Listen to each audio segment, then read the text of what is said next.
Hi viewer, நான் உங்கள் doctor Kumar பேசுகிறேன். இன்றைக்கி ஒரு ஆண்மை குறைவை நீக்கிறதுல தலை சிறந்த இடத்துல வைக்கக்கூடிய ஒரு பொருளை பற்றி தான் பார்க்க போகிறோம். பொதுவாக ஆண்மை குறைவை நீக்கக்கூடிய பாரம்பரிய மிக்க மருந்துகள், மருத்துவ முறைகள், சித்தா, ஆயுர்வேதா, யுனானி போன்ற மருத்துவ முறைகளில் அதிக அளவில் பயன்படுத்தக்கூடிய ஒரு பொருள் பார்த்திங்கன்னா இந்த சிலாஜித்து அப்படிங்கிற ஒரு பொருள். இந்த சிலாஜித்து எப்படி உருவாகுது, எப்படி உருவாச்சு, அது பெரிய கதை. அது இன்றைக்கி நேற்று உருவானது கிடையாது. அந்த உருவானது எப்படி, அது எப்படி அதை நம்ம பயன்படுத்தலாம், இதனால் என்னென்ன நன்மைகள் அப்படிங்கிறத இந்த வீடியோவில் பார்க்க போகிறோம். நிகழ்ச்சிக்கு போகிறதுக்கு முன்னாடி உங்கள்கிட்ட எப்போதும் கேட்குற மாதிரி ஒரு பணிவான வேண்டுகோள். நிகழ்ச்சி உங்களுக்கு பிடிச்சிருந்துச்சுன்னா சப்ஸ்கிரைப் பண்ணி எங்களுக்கு உதவி பண்ணுமாறு பணியோடு கேட்டுக்கொள்கிறேன். அந்த நிகழ்ச்சி உங்களுக்கு உண்மையிலே பிடிச்சிருந்துச்சின்னு கேட்டிங்கன்னா லைக் பண்ணுங்கள். மற்றவர்களுக்கும் பிரயோஜனமாக இருக்குன்னு நினச்சிங்கன்னா ஷேர் பண்ணி எங்களுக்கு ஆதரவு கொடுங்க. நான் உங்கள் டாக்டர் குமார். வாங்க நம்ம நிகழ்ச்சிக்குள்ளே போகலாம்.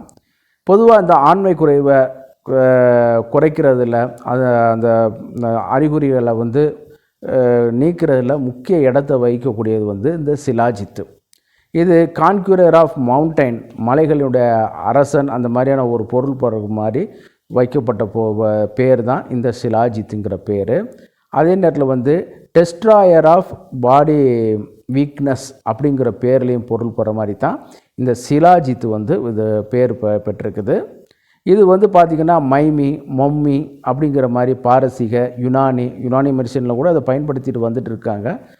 யுனானி இந்த மாதிரியான இதுகளில் கூட பேரில் அழைக்கப்பட்டு பயன்படுத்தப்பட்டு வருகிறது.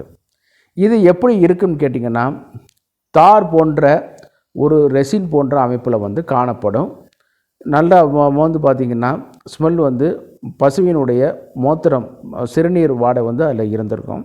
அதனால தான் இது கோமூத்திர சிலாஜித்து அப்படிங்கிற பேரில் அழைக்கப்படுது. தண்ணியில் கலத்திங்கன்னா கரையும்.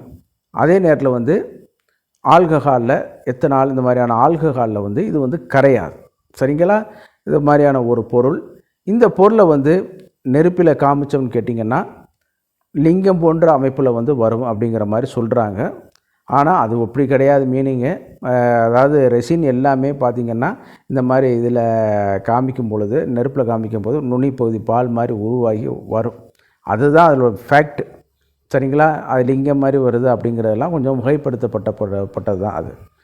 அந்த மாதிரி உள்ள பொருள் தான் இது கருப்பு கலரில், அடர் கருப்பு கலத்தில் இருக்கும். சில நேரத்தில் கிடைக்கிற இடத்துக்கு தகுந்த மாதிரி ப்ரௌன் கலரில் கூட இது கிடைக்க ஆரம்பிக்கும்.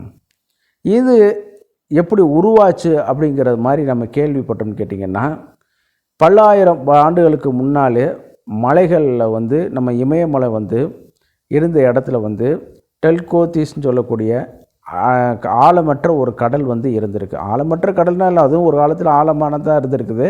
பட் அந்த கண்டங்கள் நெருக்கி போக போக அது அப்படியே இது பண்ணும்போது ஆழம் குறைஞ்சு இன்றைக்கி மலையாகி இன்றைக்கி எவரெஸ்ட் சிகரம் எத்தனை ஆயிரம் அடி உயரத்தில் இருக்குது பார்த்திங்கள்ல, அந்த அளவுக்கு வரைக்கும் உயர்ந்து கொண்டு போயிடுச்சு. இன்னும் அது வளரக்கூடிய மலைகளில் இருக்குது அப்படிங்கிற மாதிரி சொல்கிறாங்க. இது பல மில்லியன் கணக்கான ஆண்டுகளுக்கு முன்னாடி தோன்றும் பொழுது அப்படி உருவாகக்கூடிய அந்த பாறைகளில் உள்ள க்ரீவ்ஸ் அப்படின்னு சொல்ல இதில் சில பொருள்களை மைக்ரோ ஆர்கானிசம் அது சிதைக்கப்பட்டு இது தோன்றுது அப்படிங்கிற மாதிரி சொல்லி கொண்டு வர்றாங்க. இது பார்த்திங்கன்னா மைக்ரோ ஆர்கானிசம் பார்த்திங்கன்னா அதை சிதைச்சு ஒவ்வொரு இடத்துல டெபாசிட் பண்ணி வச்சுருக்குது அப்படிங்கிற மாதிரி கொண்டு வராங்க.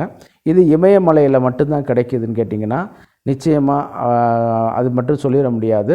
இந்த மாதிரியான ஒரு சில மவுண்டன்ஸ் ஏரியாவில், இமயமலை சார்ந்த மவுண்டன்ஸு, தஜிகிஸ்தான், நேபாளம், ஆப்கானிஸ்தான், பூட்டான் இந்த மாதிரியான பகுதிகளில், இங்கிட்டு பர்மா, இங்கிட்டு வரைக்கும் அந்த இமயமலை தொடர்கள் உள்ள இதுலேயும் கிடைக்குது.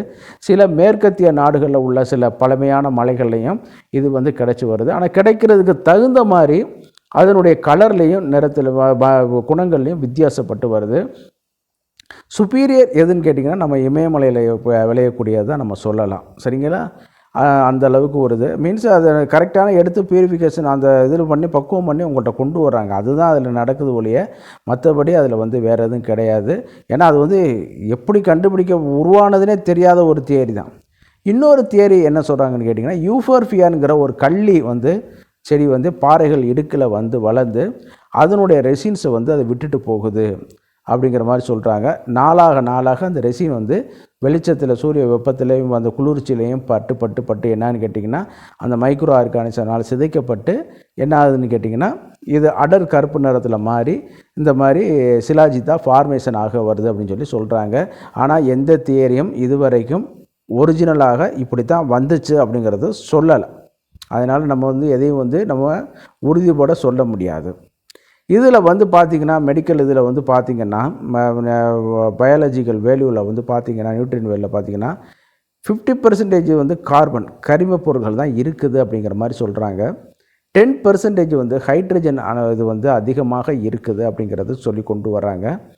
அதே நேரத்தில் வந்து பார்த்திங்கன்னு கேட்டிங்கன்னா மைக்ரோ நியூட்ரிஷன் எலிமெண்ட் வந்து அதிகமாக இருக்குது. கால்சியம், சோடியம், பொட்டாசியம், இந்த மாதிரி மேங்கனீஸ், இந்த மாதிரியான சில மைக்ரோ நியூட்ரிஷன் வந்து அந்த ஸ்டடியில் அதிக அளவில் இதில் கண்டுபிடிச்சிருக்காங்க.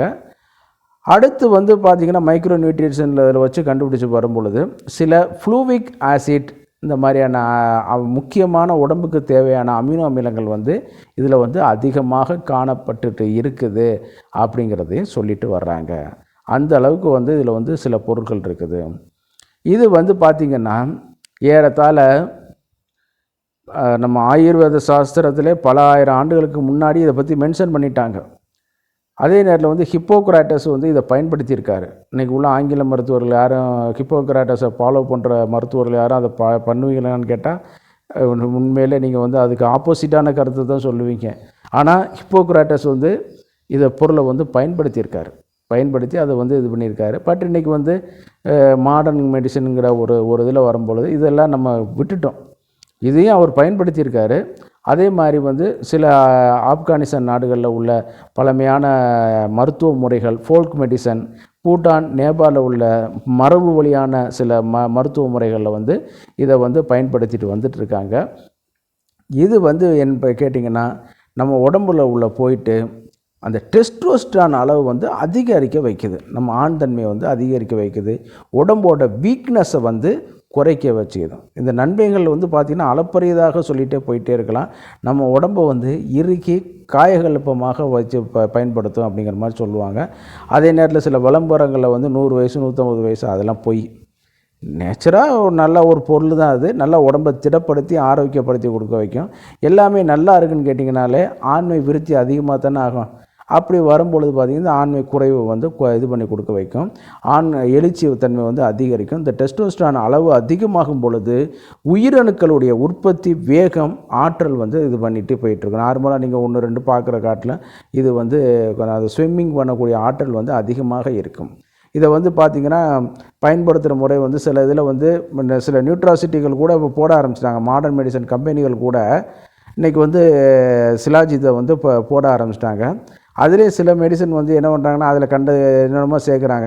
அதெல்லாம் நீங்கள் பயன்படுத்தாதீங்க. பியூர் சிலாஜித்து வாங்கிக்கிறங்க. நல்ல சிலாஜித்தை நல்ல பிராண்டாக பார்த்து வாங்கிக்கிறங்க. அந்த சிலாஜித்தை கொஞ்சோண்டு ஒரு அளவு போல் எடுத்துக்கிட்டு ஒரு குச்சி அளவு போல் எடுத்துக்கிட்டு தண்ணியில் கலந்துக்கிட்டு நல்லா கரைச்சி அதை குடிச்சிங்கன்னா உங்களுக்கு இம்மீடியட்டாக அந்த ஆற்றல் வந்து அதிகரிக்கும். பயாலஜிக்கல் அவைலபிலிட்டி உள்ளே போன உடனே செயல்பட்டு அது வந்து இன்னும் கொஞ்சம் வேகமாக செயல்புரிய தொடங்கும். அதே நேரத்தில் வந்து மாத்திரைகளை வந்து கிடைக்குது. 500 மில்லிகிராம் 250 மில்லிகிராமாகவும் ரெடிமேடாக வந்து இது பண்ணிட்டு வருவாங்க. பட் வந்து ரெசினை வந்து மாத்திரைகளாக ப்ரிப்பேர் பண்ணும்போது சில பொருட்களை கலந்து தான் செய்ய முடியும். அதை நம்ம ஏற்றுக்கொண்டு தான் ஆகணும். 250 மில்லிகிராம் இருக்குன்னா 500 மில்லிகிராம் இருக்குன்னா அதுக்கு பாதியில் வந்து சில மாத்திரையை உண்டாக்கக்கூடிய ஒரு உபப்பொருட்கள் வந்து அதில் இருக்கும். அப்போ அதனுடைய வேல்யூ வந்து கொஞ்சம் கொஞ்சமாக தான் இருக்கும். அப்போ அது மருத்துவருடைய ஆலோசனை பெற்றுக்கொண்டு இது பண்ணிக்கிற வேண்டியது. இந்த நாள்பட்ட குறுக்கு கடுப்பு, இடுப்பு வலிகள், பலகீனமாக இருக்கிறது, ரொம்ப இதாக இருக்கிறது, இந்த மாதிரியான ஃபேக்டர் இதுகளுக்கெல்லாம் வந்து இந்த சிலாஜித்து வந்து ஒரு அற்புதமான ஒரு மூலிகை. சரிங்களா? இதை வந்து நீங்கள் வந்து மருத்துவருடைய ஆலோசனை பெற்று நீங்கள் சாப்பிடலாம். சரிங்களா? இந்த நிகழ்ச்சி உங்களுக்கு பிடிச்சிருந்துச்சுன்னா மீண்டும் அடுத்த நிகழ்ச்சியில் சந்திக்கும் வரை நன்றி கூடி விடைபெறுகிறேன். நிகழ்ச்சி உங்களுக்கு பிடிச்சிருந்துச்சுன்னா சப்ஸ்கிரைப் பண்ணி எங்களுக்கு ஆதரவு தாங்க. நான் உங்கள் டாக்டர் குமார். நன்றி, வணக்கம்.